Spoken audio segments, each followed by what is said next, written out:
Welcome to the 320 Podcast, where we encourage you to reach for the immeasurably more life with Christ. From discussions on Scripture, to poetic messages, to dreaming big with Jesus, you will enjoy a variety of episodes brought to you by Shelly Wilson Ministries. To find out more about Shelly Wilson Ministries and the many resources available to you, please visit our website at www.shellywilsonministries.org. I was thinking last time we had a group of people. You remember around the table? Yes. In my house? Yes. How things have changed. Yes. We actually have a studio now. Yeah, who knew we would be in a building and all of this good stuff. But, so this is Jessica Gunter. Hello, everyone. Yeah, good friend. So we're bringing her back in for several reasons. First of all, because she's published a book, Walking Each Other Home. It's an end-of-life planning book. I really call it a resource or tool.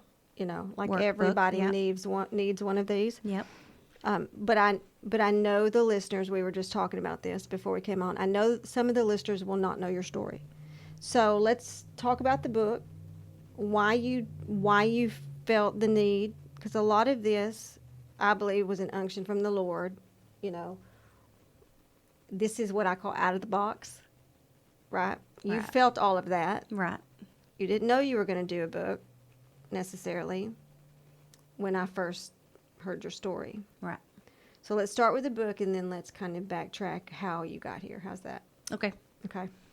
So the book came about from I was working in a funeral home, and I saw a need where people could write down their wishes, specifically their funeral wishes. Right. You know, just the small things, what they want to have done with their body, whether they want to be cremated, whether they want to be buried, all the way down to the small details of what do I want to be wearing, what do I want, what flowers do I want. And so that's where this originally kind of started, was giving people a place to write those details. Mm-hmm. But as I started writing the book, I started collaborating and thinking of my medical training and the medical side of things, and there's not always a good place to document those type of things. So tell them what you do medical-wise. So I'm a respiratory therapist. I have been for 12 years now. I became a funeral director just this year. I went back to school and did the training for that. So kind of in between two careers. And so this book really encompasses both. Right. Gives you the medical side and the funeral side of it. Mm-hmm. So then take them. So let's go ahead and backtrack, because it's so much part of your story. Because when I heard what the Lord was doing with you, you're deep into respiratory therapy. It's your normal day-to-day job. And then, you know, you see death. You know, we've talked about that. You encounter death on a daily basis. Right. Most of us don't. So you see the ins and outs, the people who are ready, the people who are not ready. Does that make sense? Even from our believer standpoint, those who know the Lord, how they tend to handle the end of life versus those who don't. That was something that seemed to weigh on your heart. The families who were prepared versus families who were not. Right. Right. So all of that was coming into play as a respiratory therapist. And because I know you quickly said you were a funeral director, but there was such a process to get there. And I guess if I was a listener and didn't know you, like, why would you do that? Exactly. Exactly. How many times did you get that question? Why would you do that? Right. You don't realize how much being a respiratory therapist, you see death.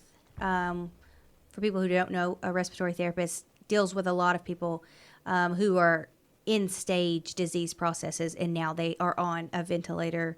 They're Right. on what people say a breathing machine, and so respiratory therapists control that machine. And so we see the sickest of the sickest people, and a lot of times those people pass away. And so I was Right. seeing it firsthand for 10 years before I ever went into the funeral industry. So what led you to the funeral industry? So I've always been a little interested in funeral directors and what they did. I just never really looked into it. I had a friend whose mom passed away, and I was involved in helping her make some arrangements, and that really sparked an interest. So I went and found a funeral home and got to know a little bit more about them. You want to tell them a little bit about that story? Sure. Which So for those who don't know, we did cover this on a past season with Jessica, where she kind of tells her story. Of course, that's several years, a couple years now, right? yeah, been almost 5 years ago. No way. Yes, that's right. But I'm gonna let you start over on that because it's hilarious. First of all, Yeah. when we recorded you the first time about this, that episode was called Crazy Faith. We were talking about some of my crazy faith, and then we brought you in for crazy faith because this is one of those moments. I think this is crazy faith, and I think we kind of mock it at times as crazy when it's really normal. Like this is the normal life with Christ. Right. He does ask us to do things that are uncomfortable. He pulls us into new areas. He shifts our focus unexpectedly, but he uses everything. Right. Right. Just like he's doing with you now. He's using all the respiratory therapy. So tell him the story of the funeral homes. Okay. So we've always lived in East Texas. My husband got transferred down to South Texas, which is about 6 hours away. So I was isolated and alone, didn't really know anyone there. My daughter was about to start kindergarten. So I thought this would be a great opportunity for me to really take some time and get to know more about the funeral industry.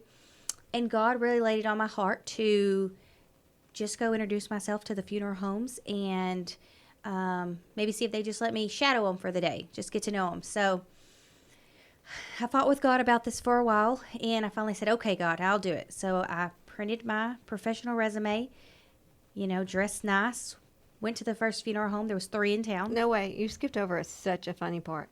You didn't have anything to wear. So, hold on. Okay, am I ahead I'll of you? get there. Yeah. Okay. Yeah, I'll get there. So I went to the first funeral home and introduced myself, and they were nice. They just politely escorted me to the door and said they didn't have time. So I went to the second funeral home, and same thing. They were nice. They just thought I was a little bit crazy, I could tell. Politely escorted me to the door, said they would call. Never heard from them. And so then I'm in my car, I'm pouting, I'm talking to God. You told me to do this. I know I heard you without a doubt. This is what you wanted me to do. I've gone to 2 funeral homes. They've absolutely looked at me like I'm crazy. I'm feeling like I'm crazy. Just really having this whole conversation with God, right? Yeah. So he says, try again. And so I went to the 3rd funeral home in town. I walked in, and sitting at the table there was the biggest smile. The funeral director, his name was Pastor Tarver, and Mr. Trevino were both sitting there. They welcomed me in. I sat down. We had a great conversation. They wanted to know more about me, what I really was looking for. And they told me, the owner's wife wasn't there. So they said, we're fixing to go to lunch. Let us get with her, make sure it's okay, talk some things out, and we'll get back to you. And I thought, well, okay. So I left. I thought, well, if they're really serious and they're going to use me, I'm going to need to go get some funeral clothes, right? You got to have the pantsuit. Mind you, none of your family knew where you were that day. Right. I didn't tell anyone that I was going to funeral homes, not even my husband. I didn't want to scare anyone or make them think I was going crazy. So I kind of kept this to myself. So I left, and I went to the Goodwill in town, and I was on the search for a pantsuit.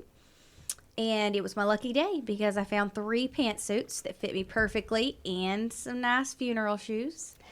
So as I'm in the fitting room trying these clothes on, talking to my sister about my great finds, the funeral home calls and says, hey, can you come back right now? We want to get to know you. The owner's here. She wants to meet you. And I thought, well, absolutely have the perfect pantsuit on. So and the shoes. And the shoes. So I'll see you in a minute. So I went back and met the owner. We hit it off, and I spent the rest of the day there. While my daughter was on her first day of kindergarten, I spent the day unloading caskets. I got to sit down and meet with a family and make funeral arrangements. My phone rang 50,000 times because my husband had no idea where I was. But yeah, it was just meant to be. I mean, I couldn't have, if I would have given up after that second try, this journey would have Right. been so much different, Right. you know. But when I went and I was honest with him and, you know, cried out to him, and he said, try again. And Yeah. I'm glad I took that step and didn't give up. Right, that reminds me of Elijah when he was praying for the rain, like 7 times. Yeah. Right, go Yeah. look, go look. But how many times we do quit? Right. We quit too quick. Right. And I wanted to. I mean, I felt Right. crazy, like maybe I didn't hear him right when he Right. told me to do this. Yeah. So, Which is such a common wrestle, anyways. yeah. So, But you know, he doesn't ever promise us it's going to be easy. Matter of fact, he's going to test our faith on it. absolutely. Yeah. Right? Like, Yeah. how serious are you about obeying me? Yeah. Because I can tell you, I have people more times than not, when I start getting into something that gets hard, they're like, oh, it must not be the Lord. I mean, if I were to listen to everybody that told me that, I wouldn't do anything because everything's hard. Right. It's all hard. It's all hard. Right.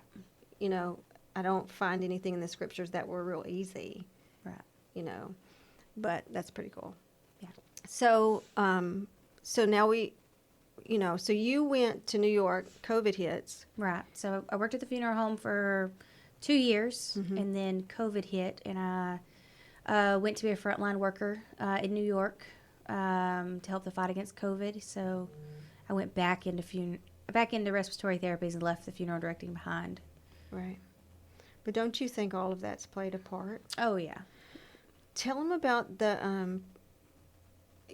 I have found it interesting, which we've talked about this several times, even when you had the van and you were transporting people after they passed away to funeral homes. Is that right? Yeah.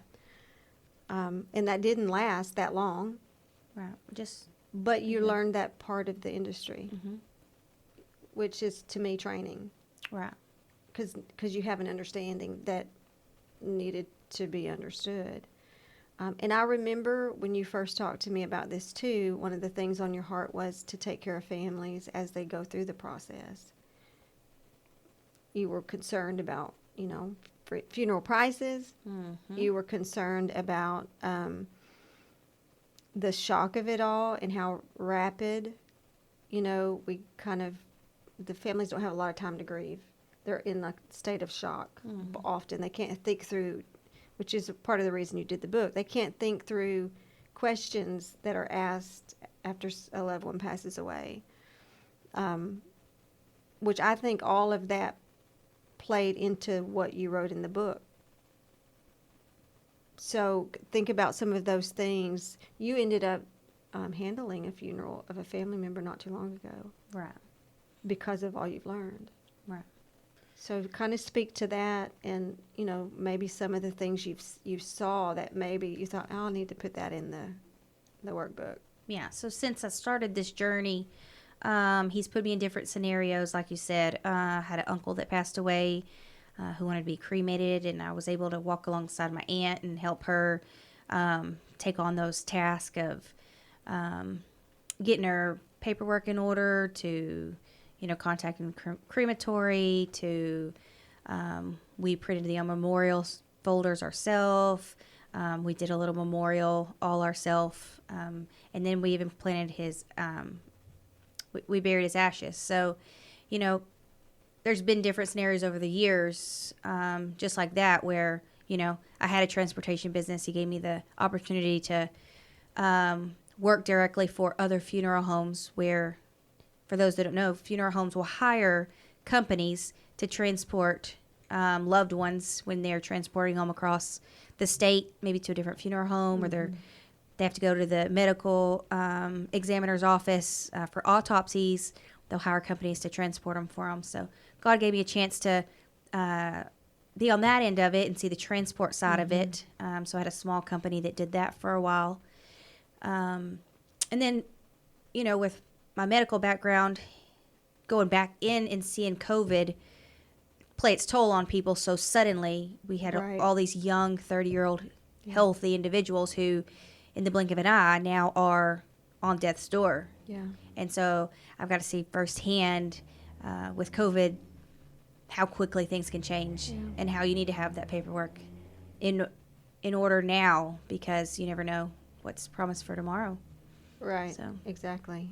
And it, when so Jessica did a workshop here at the ministry, which was well attended. And even yesterday I was talking about it with someone, and at our last prayer meeting, he was like, "Oh my gosh, I need her to be my funeral director," like already. Yeah. Because they've been able to flip through the book. Some of them have gotten copies of the book, because you have remembered things that make complete sense, but none of it I would have remembered in the end. Yeah. Wouldn't have been on my mind. Like get it, passwords. Write all your passwords down. So although the gospel's in the first part, and you talk a lot about heaven, you talk a lot about hell, the realities of both. You deal with some theological issues, or can we call it myths, Right. that we see that aren't true, Right. from the scriptures, which I think is good. We know the scriptures say it's better to go to a funeral than a wedding. Why? Because everybody's going, Yeah. right? Sometimes you need a stark reality to remind you that Exactly. your time's limited too. Exactly.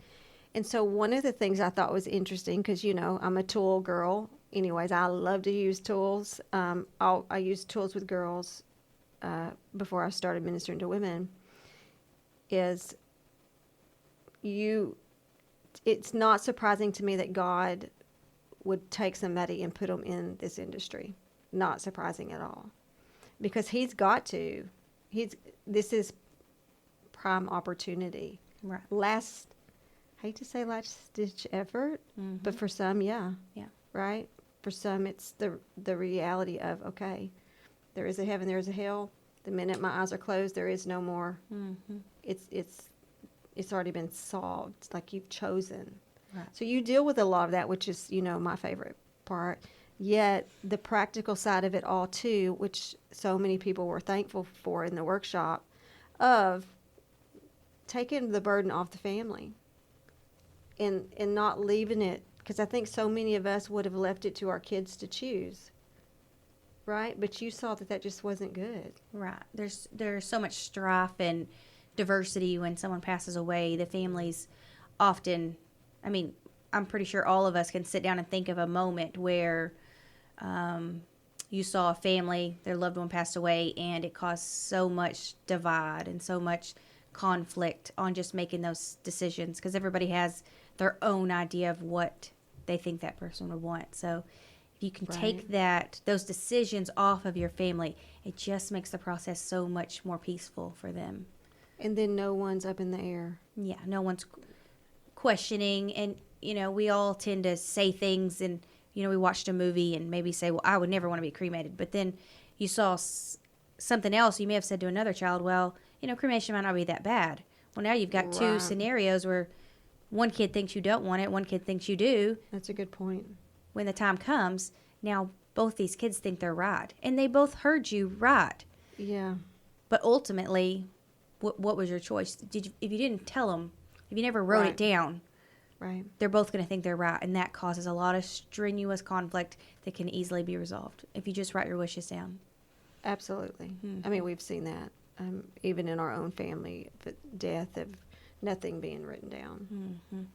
So then, as things are dispersed, it just doesn't go well. Right. Right? And the devil, everybody's in grief. Right. It's a playground for the devil if you leave that open. Yeah. The devil's he's gonna use that grief. He's gonna use that stress and emotion and just cause a great divide in families. Yeah. Well, and when my husband's mom passed away, he did say, he said, because he went with his dad to make arrangements, he said, I don't see how people do it.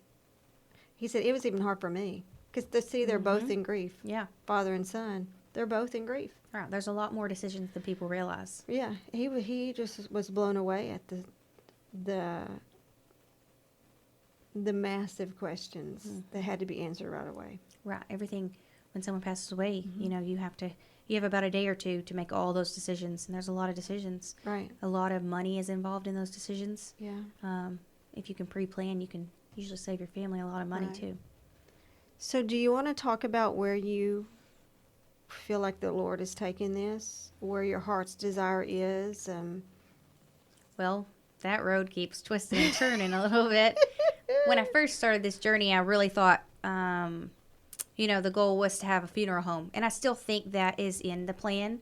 But I think he's taken me the long way around.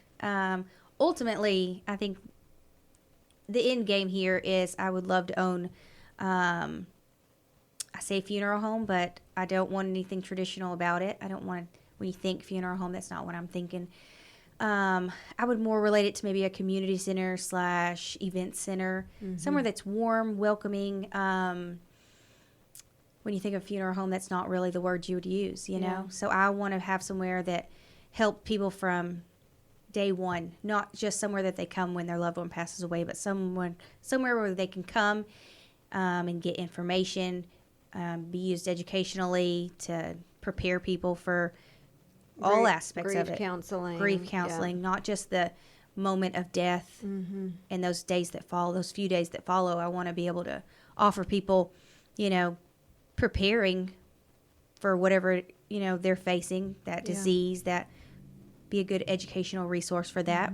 But then after the death, grief is something that people don't get over in a year. Right. It takes years for people to work through that. And I'd love to have a place that we can offer grief counseling and things of that nature. So whenever I say community center, I want a funeral home that really does a lot of outreach. You don't see that a lot in funeral homes. Kind of builds a fellowship either. Yeah, absolutely. Yeah, because we find here, you typically forget people in grief after about 3 months. Oh, for sure. And then all of a sudden no one's reaching out to them again. It's already hard for them to come to anything, and not everybody's ready at first, but it always helps to have people who constantly reach out. That way when they are ready, they know they have a place to go. Right. Because there's nothing worse than feeling alone. And they're not alone, but they feel like they are. Right. Grief really isolates people and Yeah. can play mind games with them, and Absolutely. make them feel alone. And I think a funeral home, as hard as it could be for someone to have to come back there after they've, watched their loved one go through that, it can also be a good place for healing, Yeah. where the brokenness was. Yeah. Yeah. Do you want to talk about some of the cool things that you want to do different? Sure. So, like I said, when you think of a traditional funeral home, that is absolutely not what I have in mind. So one of the newer things, which is not new, it's called natural burial, green burial. So it is just what it sounds like. So, back in the old days, that's what they did. They naturally buried somebody. They didn't do embalming. Embalming didn't come around until the 19th century. So before that, what did we do? We kept the loved ones at home. The family would wash their body and prepare their body, wrap them in linen or put them in a wicker basket or, a simple pine box. And it was all inclusive. The whole family had a part, right, in the funeral. And I feel like that really gives people closure. Yeah. It really gives them, when someone dies, you always feel helpless, right? Yeah. Well, if you go back to the way that we used to do it, everybody had a part, everybody had a place involved in that. So my goal would be to have a natural burial cemetery and funeral home where the family could be more involved. What happens when your loved one dies at home? The first thing you do is call the funeral home. They're there within 30 minutes. They scoop the body up and they leave with it. And you're not included in that process. Yeah. I think it would be beautiful if when your loved one died, you put a pot of tea on, you took your time, you embrace those final moments with your loved one. There's no need to hurry. There's no reason we have to rush them out, Yeah. So I'd like to encourage people, if you'd like to maybe wash mom's hair, maybe brush mom's hair one last time, rub lotion on her hands. There's so many small things that can mean a lot. Before we step in and take the body. Right. And then once they're at the funeral home, there's no reason necessarily people need to be embalmed anymore. Yeah. Embalming is just what we do now. But if you stop and look at it, why do we do that? It doesn't always have to be done. And why do we do that, Jessica? Well, it was... I mean, don't have to get so scientific, No, but it was, seriously. it was created to preserve the body. Yeah. And when your loved ones would go to war, right, and they were killed in the battle, to get the body from the battlefield back home, they started embalming bodies. Okay. So that's where it developed, was to embalm the body so that they could make it back to their loved ones. So it's to preserve, and it does a good job of preserving, but it's not a requirement. It's not something that you have to do. Which is not something I would have thought. Or most people that I've heard you talk to Right. here, everybody assumes that's what you do. Right. It's a requirement. And it's not. And if you really want to think about it, embalming fluid is toxic. It is carcinogen. And Okay. you're putting all that into the earth, And, right. So talk about that as far as the caskets. 'Cause So caskets, I you was think of- explaining right. that in our room the other night. So caskets are made out. Most caskets these days you traditionally see are made out of steel. They're made out of metals. You put that into the earth. That's basically poisoning the earth. Right. Then you add all the embalming fluids. All that seeps into the earth, and you're basically poisoning the earth. Yeah. So green burial, natural burial does not use embalming fluid, and you use biodegradable products. So you can wrap the body in linen, you can put it in a wicker basket, you can put it in a pine box, anything that's biodegradable. And there's Okay. really beautiful options for that. Yeah. You just have to look into Right. it. Yeah. And so that would be my goal, is to Yeah. give people... And it's less, all of that's less expensive. Absolutely. So it's very financially affordable for families. A traditional funeral in the United States right now is anywhere from $10,000 to $20,000. The average being about $12,000, and that's in this area. You can do a natural burial, $2,000 to $4,000, Yeah. and still have all the things that we're used to. You can still have a visitation. Right. You can still have, a traditional funeral as you would think of. You can still do all those things. You just have to do it a little bit different. But you don't have to, too. You don't have to. I remember absolutely. when my mom's mom passed away, she dreaded that visitation. Yeah. But I guess she didn't feel like she could say, I don't want to do that. Right. Right? So you hear people all the time say, I don't want... We put the families through so much. And if that's what they want, that's one thing. Right. I don't want an open casket. You hear people say that all the time. But when the time comes, what do? We put them in an open casket. Yeah. And personally, I don't want that to be the last memory people have of me. Right. Is in an open casket. And so this just gives people more options, more opportunity to really think about what they want and make it happen. So Yeah, that's awesome.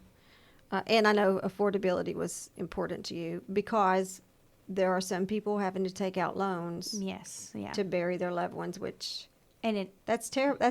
That's trauma upon trauma. absolutely. Yeah, those not trying to speak ill of funeral homes, but a lot of those loans, they have 20% interest. I mean, it's going to take these families 20 years to pay off a $10,000 loan, Yeah. That's just too much pressure. Right. But that, if your loved one didn't make those plans in advance, Right. you feel guilty if you don't get them the best of the best. You don't put them in that $7,000 or $8,000 casket. You don't put them in that. You almost feel like you're dishonoring them, right? Right. Absolutely. Yeah. Which is not really true. It's not true. Yeah, absolutely. Now, some people, if you want that, that's great. That's beautiful.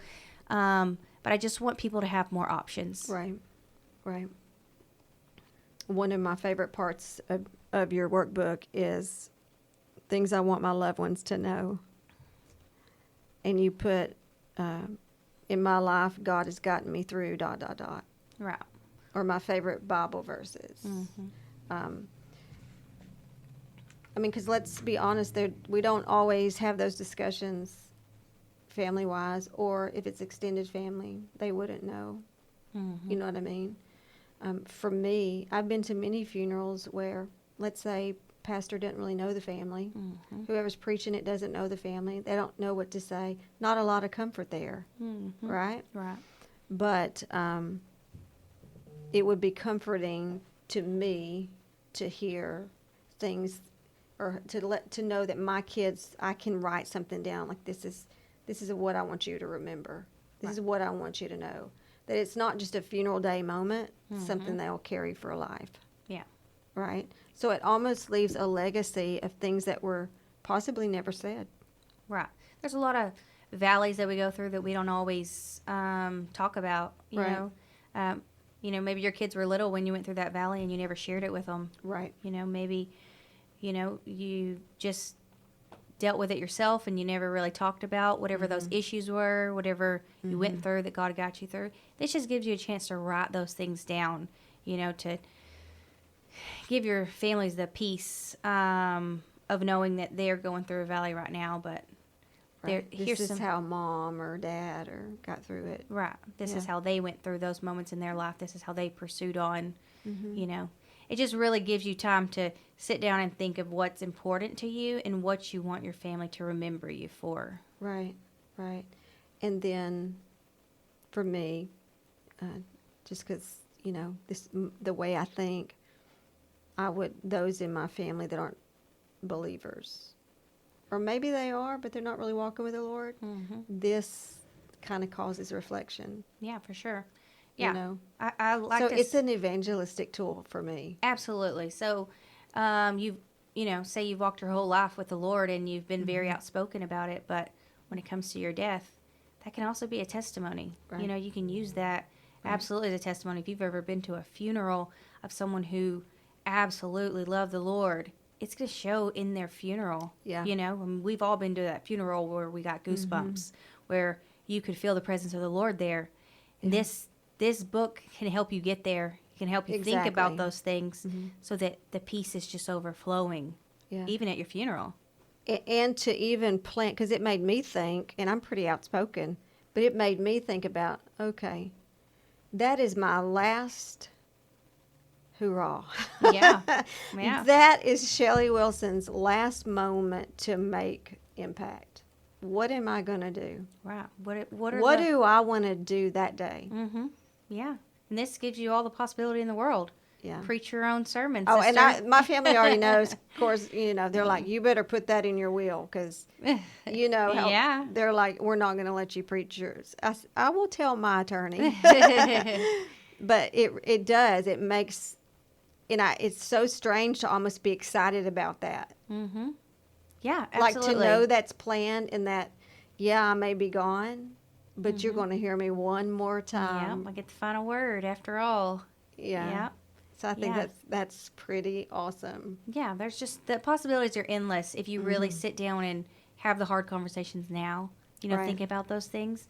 Yeah. I mean, you can really leave a legacy, but you could also leave a beautiful testimony for your family. Right, right. So then let's tell the people, because I probably will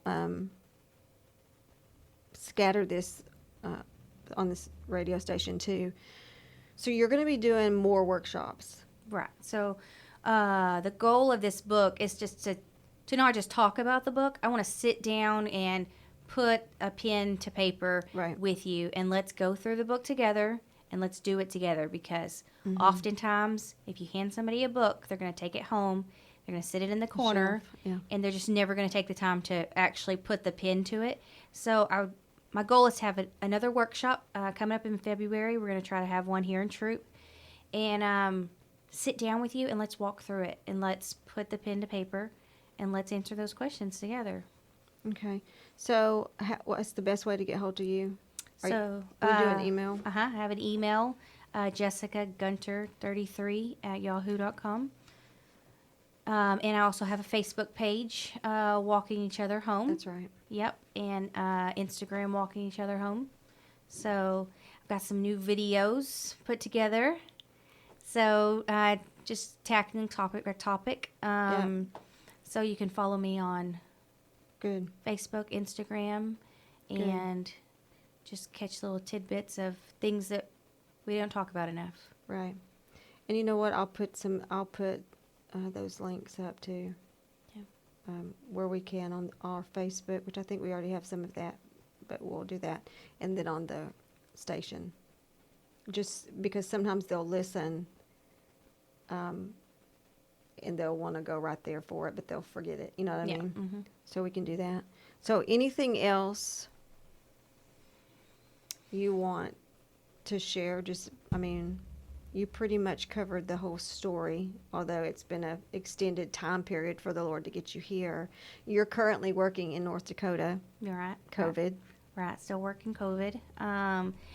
And I've tried to get away from COVID, but he keeps keeping me there. So, like I said, this journey's had a lot of twists and turns that I wasn't expecting, but I know he's not forgotten me, and this is all part of his plan. Right. Yeah, so I'll keep being a respiratory therapist until he wants me to do otherwise. Must be still things to learn or people to reach or things to see. Yep, for sure. All right. Well, thanks for coming in. It won't be our last conversation. I'm quite sure we'll keep updating people as you go. And, we're always praying for that funeral home, celebration center, whatever you end up calling it.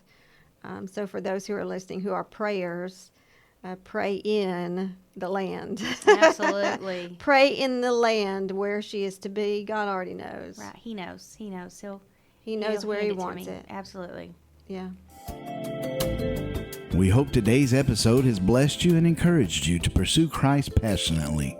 To join us again for more encouragement, equipping, and empowering, subscribe to the 320 podcast. We would also like to invite you to enjoy our round-the-clock radio station, Royalty for Real Radio for Women, at royaltyforreal.com. That's royalty, the number 4, real.com.